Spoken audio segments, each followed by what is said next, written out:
Hey, what is going on everyone? Welcome back to another Clash Royale video, and in today's video we are going to be taking our last look at the legendary challenge. So guys, this challenge was pretty darn tough, I'm not gonna lie, and the the battles overall, they were pretty darn intense. And in this video here we'll be taking a look at some of the more just let's say difficult fights. And right off the bat, this is legit my first fight that I had in the challenge.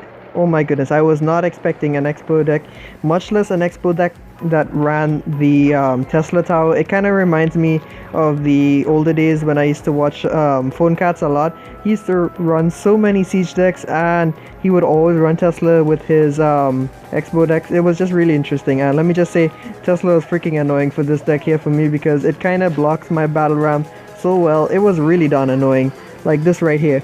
So he's got that defense lockdown right there because the Tesla pulls the battle ram away from the executioner and his mini P.E.K.K.A kills mine, and now I have to deal with this skeleton army here. So I don't have log, I don't have zap in this deck, kind of one of the downsides to being the way it is. So he does hover that fireball looking for some value, but he does not see it necessary to use it yet. So what he's gonna do now is just secure his defense while I am pushing lightly with the miner, because if he messes up his defense pretty badly there, he will suffer for it. So he is being very cautious in how he plays there. He's using that knight fairly well, and I have to drop my executioner there because I guess he could have countered fairly well.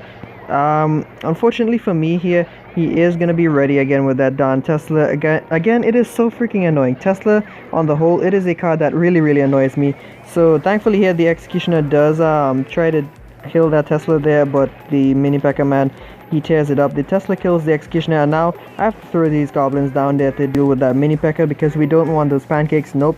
Those pancakes are bad news for us, guys. So he's gonna get ready with that expo there now, and I am forced to deal with this here. The ice wizard is tanking the expo. He fireballs down the ice wizard there, and the skeleton army finishes off the mini P.E.K.K.A unfortunately, and now he has that Tesla, and in the perfect position too, I might add, because that Tesla was just barely in front of the expo, so it is able to kite the battle ram away from the expo. And now I'm just gonna rush and chip with my miner there. He has to figure out what he wants to do here. Either he's gonna set up an expo or drop a skeleton army.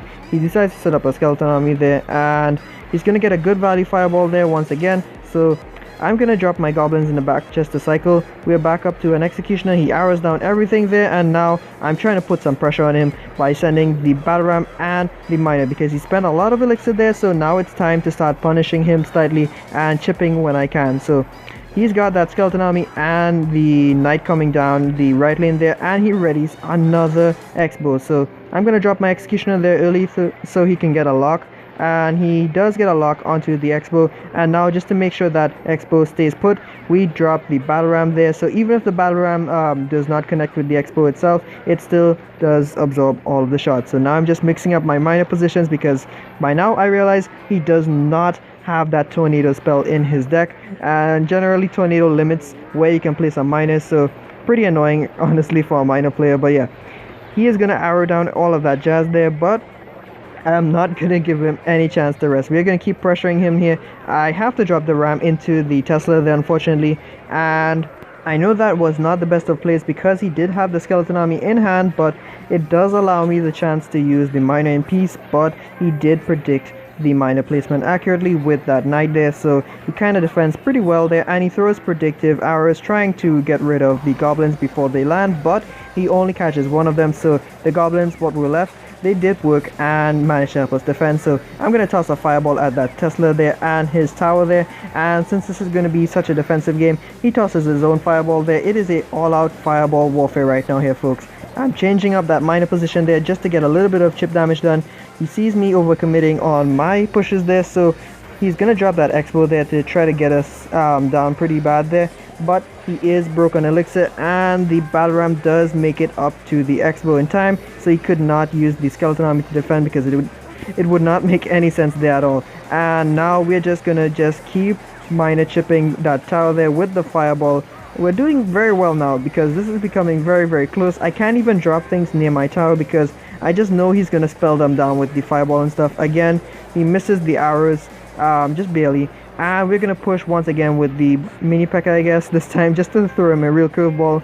and he drops archers there on the side, so I'm gonna drop a miner on the left of that right side crown tower there and fireball for the win. So that, folks, that there is gonna be it for match number 1, and it was pretty damn stressful. I had to go all out control there, and let me just say, it was just really intense for me there at the point in time. So now we're gonna move on to match number 2 here, and we are fighting Sambo Rico. Now I guess his name was supposed to be Sambo Rico, but for whatever reason he spelled it differently. So he drops a Valkyrie on defense there and proceeds to drop a baby dragon, and now he's just gonna rush with a giant up front. So while he's doing this, I'm just going to send a single bandit there on the left lane. She does connect to the tower, dealing a lot of damage, and he tries to tornado the bandit to the king, but he kind of fails, so he wasted 3 elixir there for nothing. And now our defense is looking pretty darn good, and we are able to take down the giant and Valkyrie before they get anything done. And the executioner gonna be very valuable here. He does kill the princess as well, so things are looking really nice for us here, and he is gonna defend against the princess there with the Valkyrie. So this time he reveals a different win condition other than the giant. He is gonna drop a goblin barrel. I dropped guards there on the side, thinking that that's where he would drop most of the goblins there if he did not spread the goblins evenly, but he did drop it in the back. So now we're gonna be pushing with the miner and the guards here. Now the guards, quite underrated here, but with the help of the Ice Wizard, they get to do a lot, and I repeat, a lot of damage there. So things are looking pretty good for us here at this point in time. But again, he drops a giant at the same time I drop a bandit. I try to drop the executioner in front there for the night witch and stuff, but the giant reaches too close there, and I don't know why. I really should have just tornadoed that back. I kind of make a mistake here and overreact by dropping an Ice Wizard instead. I should have just tornadoed the giant back, and things would have looked much better for us here, but we do lose that tower. However, things are not too bad. We are still technically in the lead.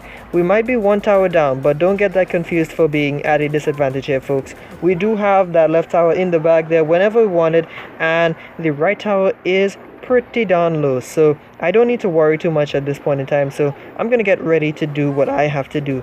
So I'm looking at his troops here, and I'm gonna try to weaken that executioner there. I know it's probably not the best play, but I did it anyways. So now we're just gonna try to kill that princess. We do succeed. The bandit dashes back to kill that Valkyrie as well after, and we have 2 princesses on the board. Things are looking pretty nice for us here, and we drop guards, and they are trying to kill our princess. However, they kind of fail, so we still have our princesses up at this point in time. We're going to send another miner there, but this time onto that left side there, just to make sure that we take that tower before time runs out, because I mean, at times I have forgotten to take towers that were pretty much dead already, and it is quite unfortunate when that does happen. So I don't want to make that mistake ever in my life again. We get a valuable fireball there. We are able to kill the princess, and now we're just getting ready to defend a little bit longer there as overtime starts off. And now we just need to see about this goblin barrel here, and we can just send in a miner and fireball, I think, there for the win. That should be about game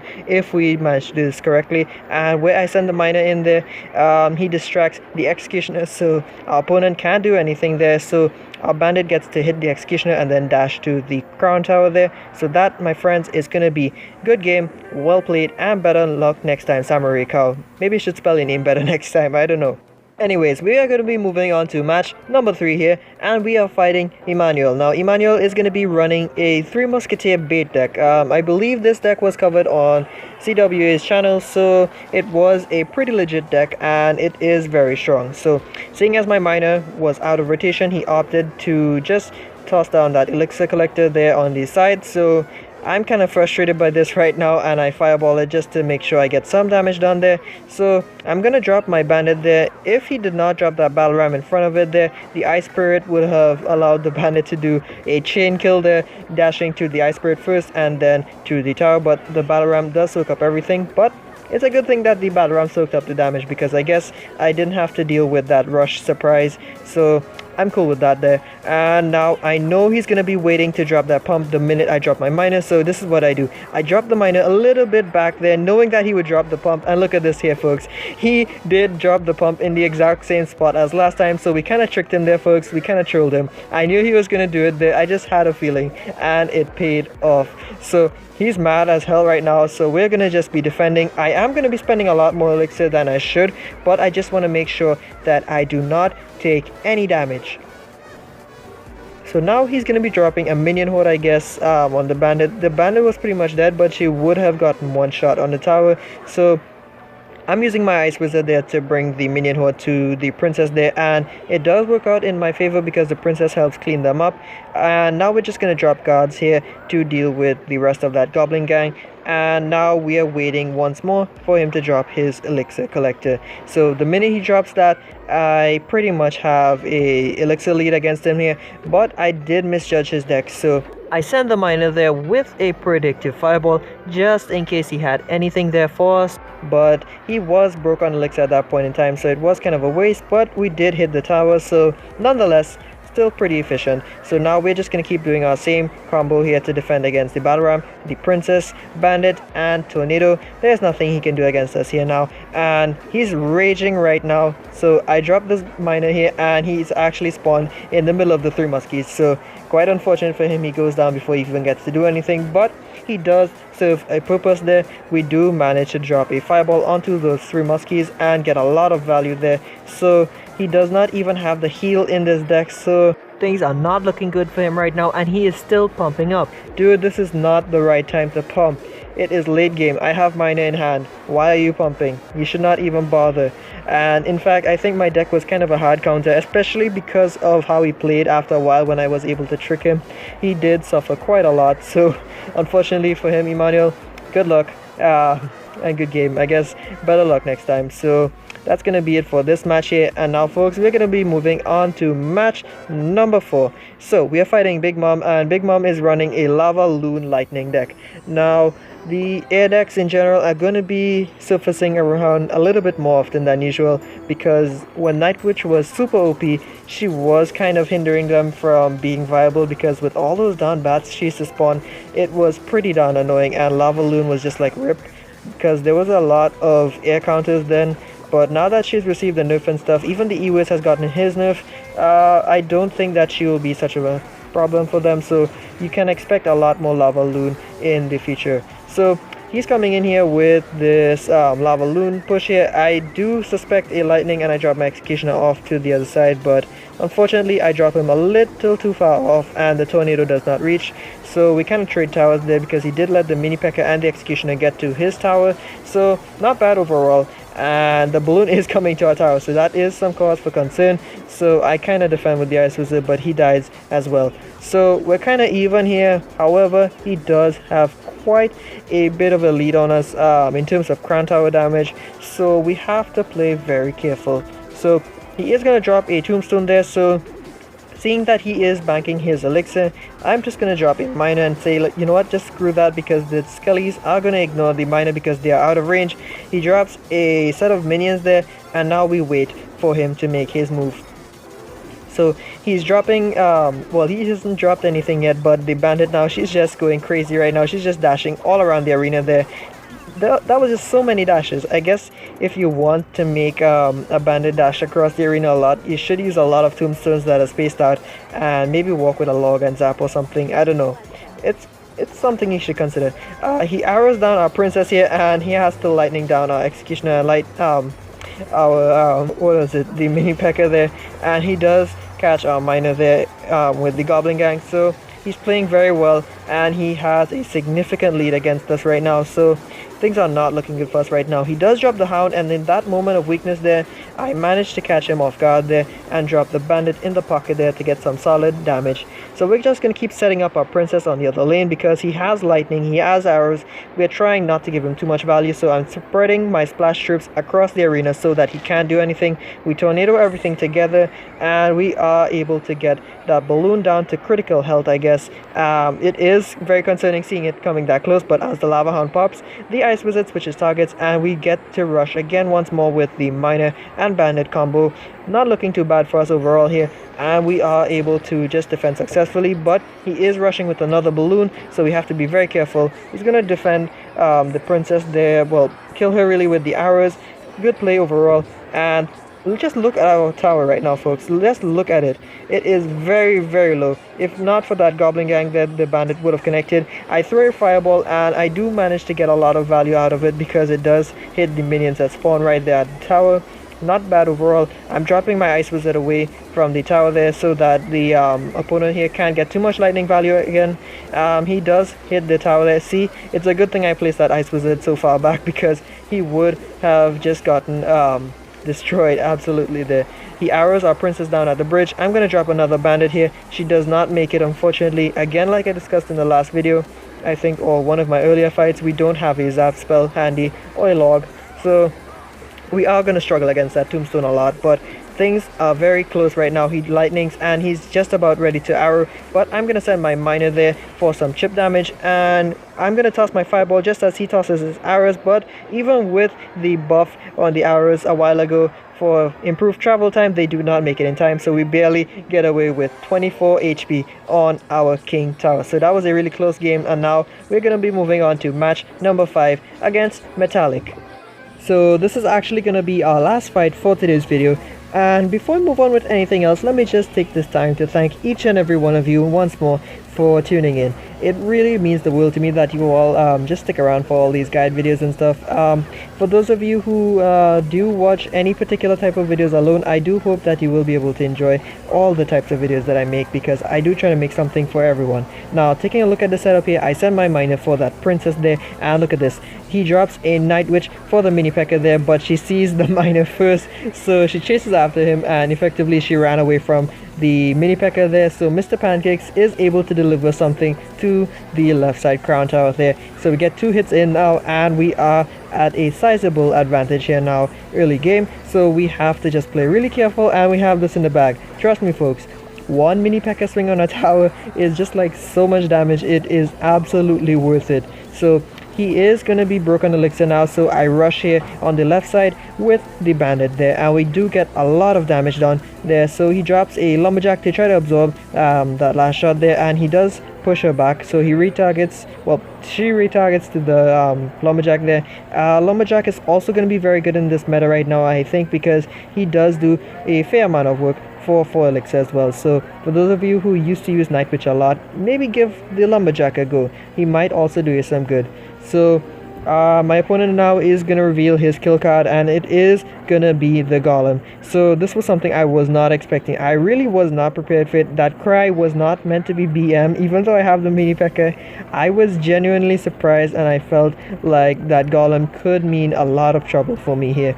So my princess there was kind of splashing near his princess, but she was just like at point blank range, and she kind of just somehow stood on the edge of it and escaped. So he does tornado our executioner into the other lane and drops a goblin gang. I don't know why.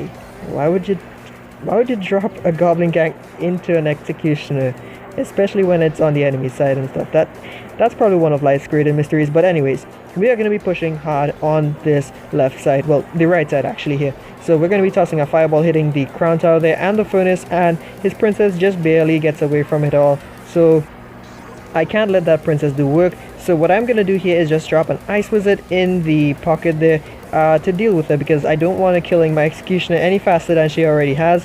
And he drops a golem there. Good timing on that golem there, because he does block my bandit from doing anything. But that Ice Wizard from earlier is being MVP right now. He's just slowing down that lumberjack there, and he actually helps kill it. So I'm going to be tornadoing everything closer to the center of the arena there, making sure that golem does not connect to our tower. So with that works, that is going to be good game, well played, and better luck next time. So Metallic, you did good, guy, but tough luck in the matchup. But anyways folks, let's move on to the rewards for this challenge. So at 2 wins we are going to get 1000 gold, and at 5 wins we are going to get 40 rare cards. What will they be? And they are 40 furnaces. Not bad overall. And now at 8 wins, what will we get? 5 epic cards, and they are 5 bowlers. I can get my bowler up to level 3 now. And at 10 wins, the reward is going to be 20 flippin' thousand gold. Much appreciated for my level 8 account there. That's a lot of gold, and we did lose at 10 wins, so let's get this bad boy opened up. What will we get, folks? 7,100 gold, 34 arrows, 7 goblin huts, 56 minions, what else? 59 spear goblins, 67 fire spirits, 83 archers, 26 wizards, and what will the epic be? 3 witches. So okay folks, so now let's move on to some of the highlights for today's video.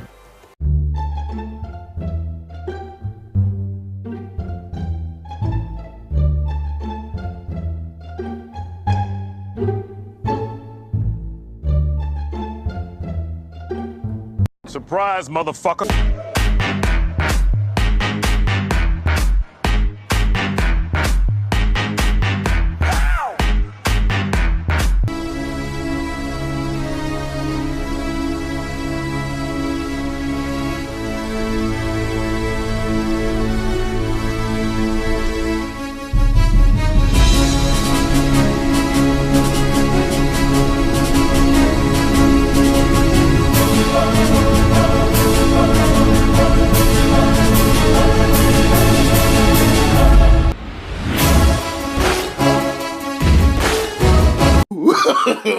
No, no, no, no.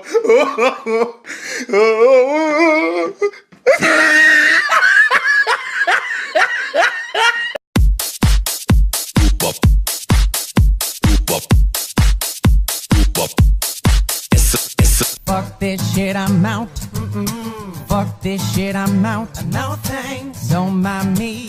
I'ma just grab my stuff and leave. Excuse me, please. Fuck this shit, I'm out.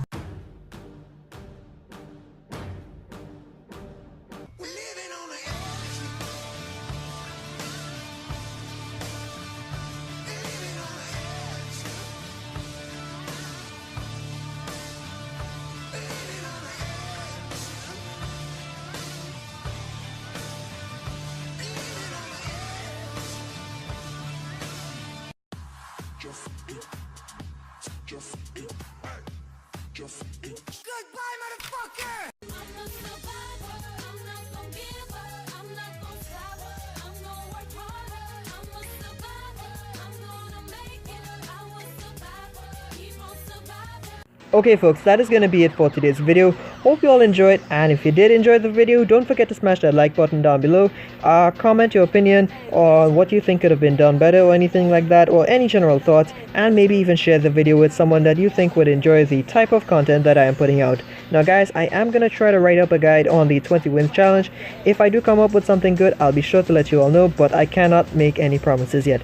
So as always guys, remember, if you keep on digging, you'll eventually strike gold, but even then, keep on digging deeper. You'll eventually come across something even more worth your while. So once again everyone, thanks for stopping by, and I hope to see you all in the next one. Peace out guys.